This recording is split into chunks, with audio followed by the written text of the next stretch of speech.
C'est un projet de Smart Home, donc qui est un projet en fait.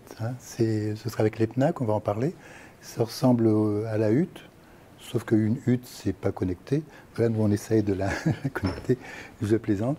Puis j'ai appelé de l'habit à l'habitacle, donc le recueil des habitudes. Parce que puis j'ai bien aimé le titre sur la construction de la mémoire, parce que c'est vrai que la mémoire, c'est quelque chose qui se construit. Et pour l'autonomie de la personne handicapée vieillissante, et si on veut maintenir cette autonomie, il faut, entre autres, maintenir la mémoire, mais surtout, le plus important, lui donner les moyens de construire de la mémoire. Parce que comme on le verra, la mémoire la plus importante, c'est pas celle du passé, c'est celle du futur.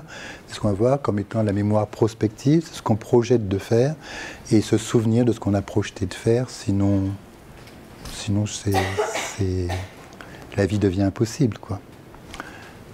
Si je ne me souvenais pas de ce que je dois faire maintenant. Ok,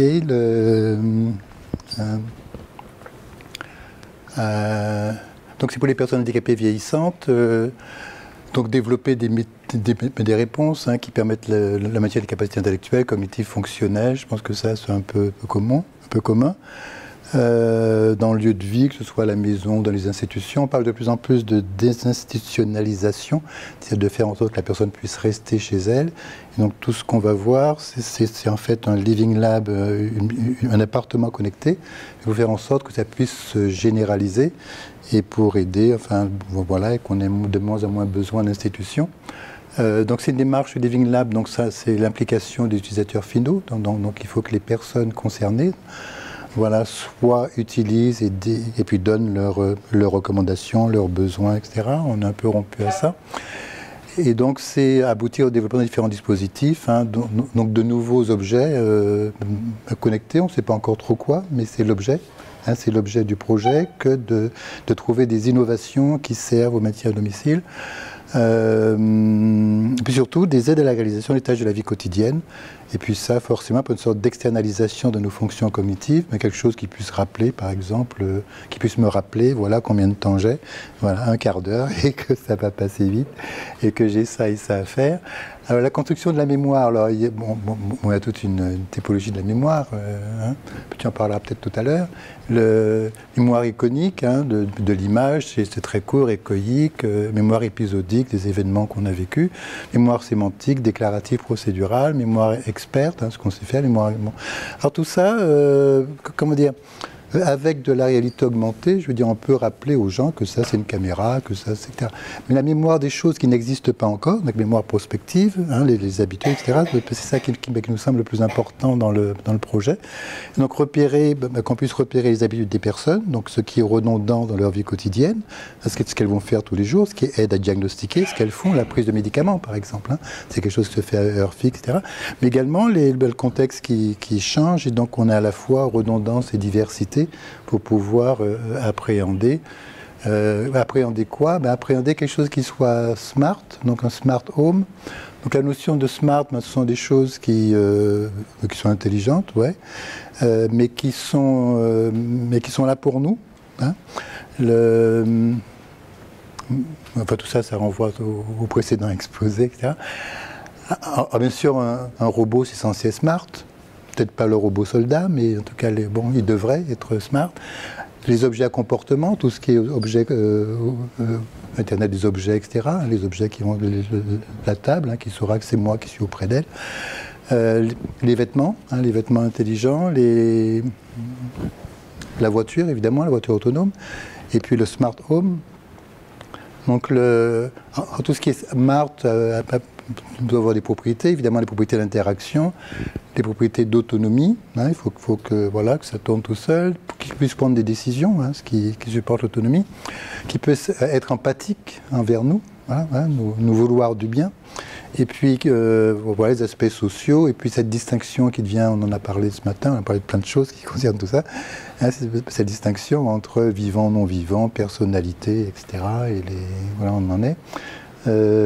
Les robots, ça peut être des robots virtuels, qu'on a, les agences ou le smartphone.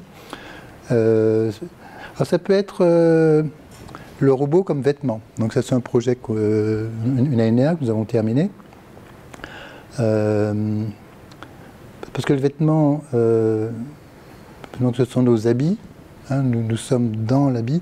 Ici nous sommes dans un habitacle, l'habitacle de la voiture, ou tout ça. Donc c'est pas l'objet qui est extérieur à nous, mais c'est nous qui sommes à l'intérieur de l'objet. Là, c'est Hussein Chalayan avec qui on a collaboré. Donc vous voyez, le chapeau change de forme, la robe change de forme, etc. Parce qu'il y a des tissus à mémoire de forme, peut changer de couleur. Et tout ça, là vous allez voir, donc c'est Hussein Chalayan encore. Ça se trouve certains connaissent ces objets de musée maintenant. Là, vous allez voir la robe qui devient une robe plus courte. Et tout ça c'est fait parce que je sais pas, il est l'heure de prendre les transports en commun, et donc le vêtement, le sachant le change, le corsage va s'ouvrir peut-être parce qu'il fait trop chaud ou parce que, je sais pas, on a envie de plaire, etc. Et tout ça, ce sont des choses qui existent, et donc c'est du vêtement qu'on peut considérer robotique, qui nous veut également du bien. Donc nous sommes dans un habit, et puis on pourrait être dans l'habitacle de la voiture ou de l'appartement. Alors pour ça, il faut évidemment des capteurs, et puis le traitement de ces capteurs, et puis les effecteurs, changer de couleur, changer de forme, etc. Donc ce qui existe déjà au niveau du vêtement, ça on l'a dans la voiture autonome, non pas la voiture telle qu'elle est, puis que déjà il y a des capteurs pour la vigilance par exemple, hein, qui va surveiller le regard. Mais dans les simulateurs que nous avons, voilà, il y avait plein de capteurs pour mesurer, par exemple, la prise de conscience ou l'état de conscience de la situation que la personne a. Tous ces capteurs sont déjà dans un habitacle et nous permettent de connaître la manière dont le conducteur, etc., va réagir. Actuellement, lorsque la voiture conduit, et puis en France, il faut avoir ce qui est prévu, être près du volant pour être prêt à le reprendre. Actuellement, les constructeurs voudraient que ça se fasse en 4 secondes, alors que ce qu'on arrive pour l'instant, c'est 7 à 8 secondes. Dans l'appartement, donc il y a aussi un réceptacle, il pourrait y avoir tous ces capteurs. En premier chef, des choses qui sont des pseudolithes pour repérer. Parce que dans la voiture, on ne change pas de place, hein, on ne se déplace pas dans la voiture. Dans l'appartement, on bouge, on va à la cuisine, mais on oublie ce qu'on devait faire à la cuisine. On vient, on s'assied, on dit « Ah oui, je voulais faire ci ». On se relève, on va à la cuisine, puis hop, on dit « Mais qu'est-ce que je fais à la cuisine ?» Alors tout ça, ça pourra être... Et puis bien sûr, on pourra recueillir le déplacement des personnes, hein, pour pouvoir les analyser. Et puis également les aspects émotions, est-ce que la personne s'ennuie ?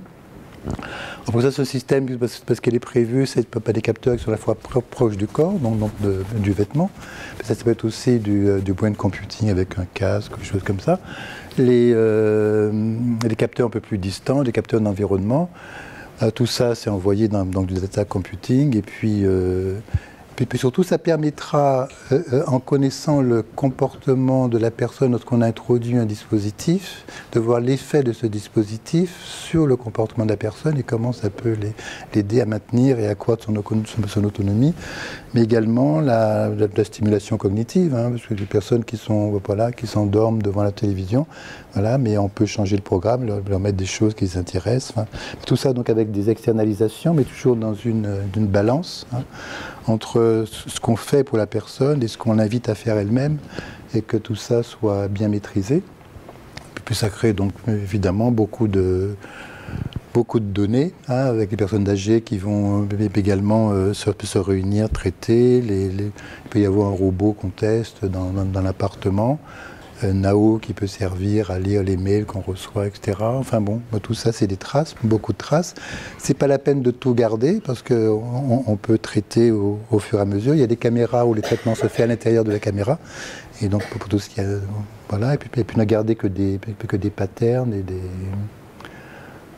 Voilà, grosso modo. Un quart d'heure, c'est bon, c'est...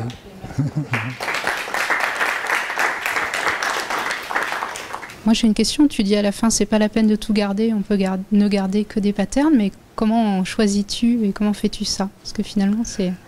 Tu as résumé la question que se pose nous aussi. Orienté, objectif, quoi. C'est-à-dire à quoi va servir ce qu'on garde. Voilà. Effectivement, si on ne le sait pas, il vaut mieux tout garder. On se dit, on pourra toujours retraiter.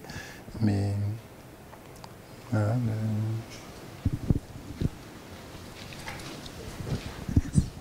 Merci. Oui, parce que tu avais commencé par la question de la mémoire prospective.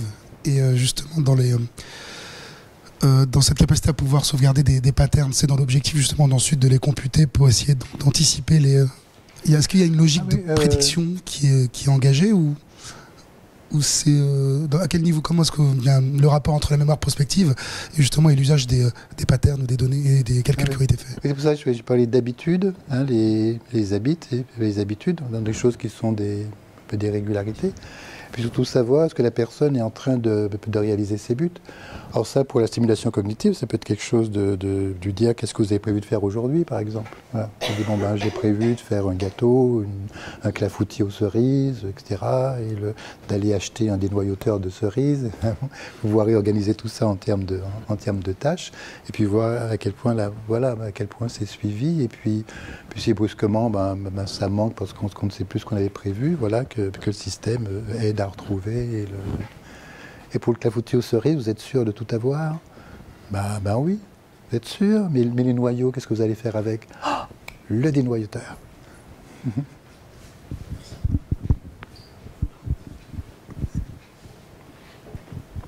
Et la question du consentement dans un tel environnement pour un tel public? Oui, donc là, le consortium, hein, c'est l'EPNAC, voilà, c'est eux qui vont gérer tous ces aspects. Parce que déjà, ils font de la télémédecine, ils font etc. Et donc, ils sont aussi rompus à ça. Parce que nous, on est là pour les aspects scientifiques et techniques.